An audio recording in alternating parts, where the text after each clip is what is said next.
Hey everyone, welcome back to another video. In this video, I have an intrinsic value analysis here for a new company I'm going to be looking at called NVR. And I actually made a video a few days ago about a company that's competing in a similar industry to NVR.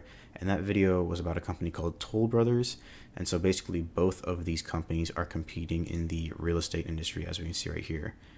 And so for anyone watching this video who doesn't know, NVR is essentially a company that builds and sells homes in 15 states in the United States of America. These are these states right here. And we can see that over the last 5 years, their stock price is up about 35% in the same time period that the S&P 500 is up about 44%. And over the last year or so, the S&P 500 is down 17% and NVR is down 21%. So NVR is underperforming the S&P 500 at the moment over the 1-year chart and the 5-year chart, but that could potentially change in the future, as we'll see in this video, because their financial statements are reporting some strong growth and they are trading below intrinsic value per share right now. So in this video, I'm just going to do exactly that, look through their financial statements and then use a discounted cash flow model to figure out the intrinsic value per share so we can know if this is a good price to buy into NVR from a value investing perspective. So we can see right here in their financial statements, they're comparing their results for the second quarter of 2022 in their balance sheet to the last quarter of 2021. And we can see that their total assets over this time period have decreased from about $5.8 billion to about $5.2 billion. And then if I scroll down here to the continuation of their balance sheet, we can see their total liabilities also decreased from about $2.8 billion to a little under $2.3 billion. And their total stockholders' equity also decreased from about $3 billion to $2.9 billion over this period. But interestingly enough, we can see that their retained earnings line item has actually increased during the same period from about $10 billion to about almost $11 billion. So increase of about $1 billion in the same time period that their shareholders' equity decreased.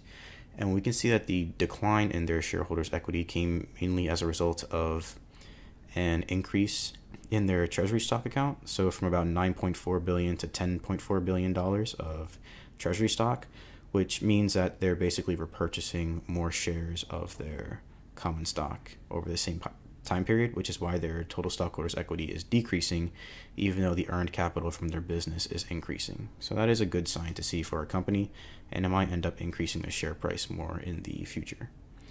And so we can see right here from their income statement, they're comparing the 3 months ended for the second quarter of 2022 to the second quarter of 2021, as well as for the first half of 2022 and 2021. But I'm mainly just going to focus on the second quarter of the 2 years here.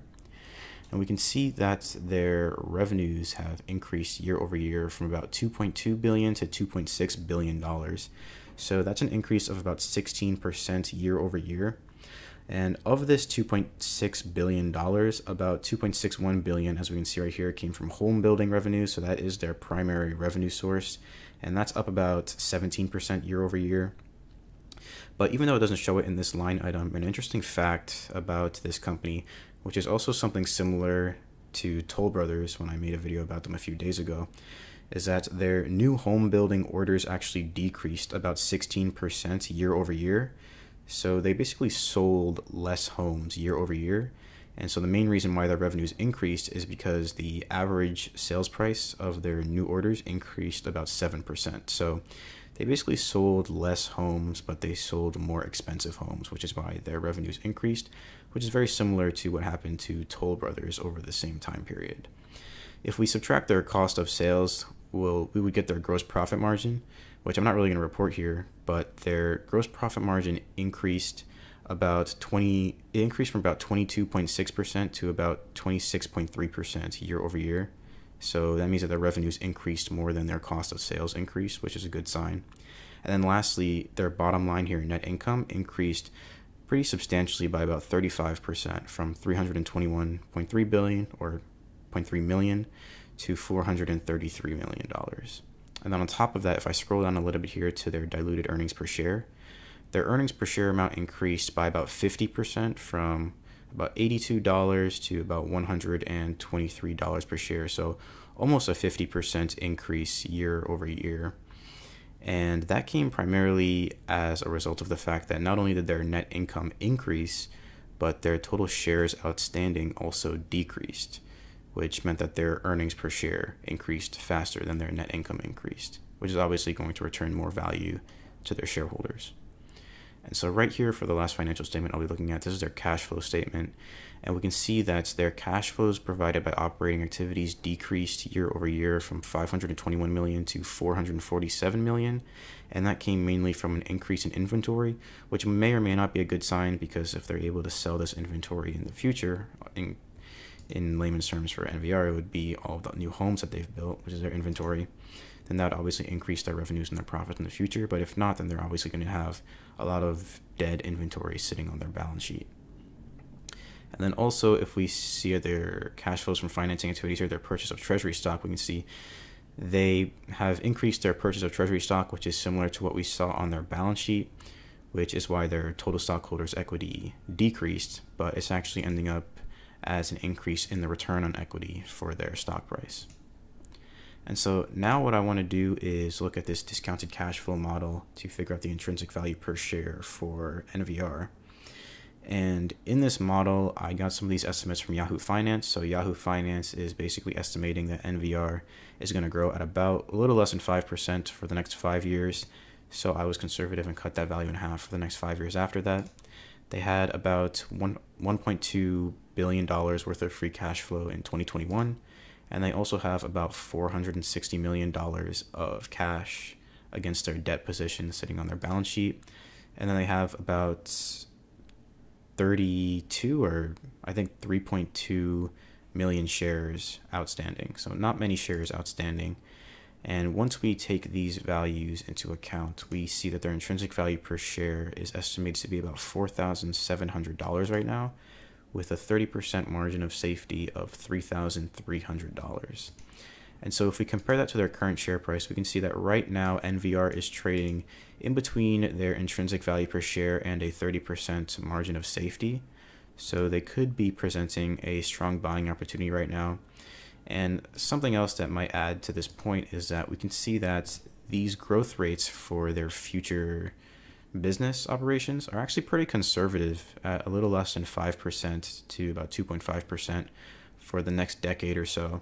So the fact that they're trading below intrinsic value per share with such conservative growth rates might actually be a good sign, because if they're able to grow at an even faster rate than this, then that obviously improves their intrinsic value per share and makes it so that their share price is actually trading at an even deeper buying opportunity than we might believe based on these growth rates. And so on the right side here, I did a competitor analysis, and this is actually the same competitor analysis that I did in my video with Toll Brothers, as we can see right here with their financial ratios. But we can see, comparing them against each other, that NVR is sort of middle of the pack in terms of gross profit and net profit margin, but they have the highest return on assets. So they are optimizing their business efficiency to get a return on their business a little bit better than the rest of their competitors like D.R. Horton, Toll Brothers, and KB Home. So from a competitor analysis perspective, it looks like NVR might be a pretty decent investment.